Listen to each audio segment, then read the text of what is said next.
A very warm welcome to one and all on this auspicious day as we celebrate the feast of Saint Francis Xavier. Dear brothers and sisters, today, with great joy and deep faith, we celebrate the solemnity of Saint Francis Xavier, the principal patron of the East Indies and the missions. The theme for today's liturgical celebration is like Saint Francis Xavier, let us do what Jesus did.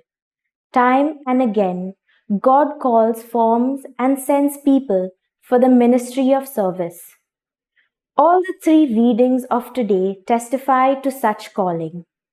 On this solemn occasion, let us raise our hearts and minds to God in prayer that after the exemplary life of Saint Francis Xavier, we may have enough grace and enlightenment to do what Jesus did in our personal lives, in our families and our society, and in the church.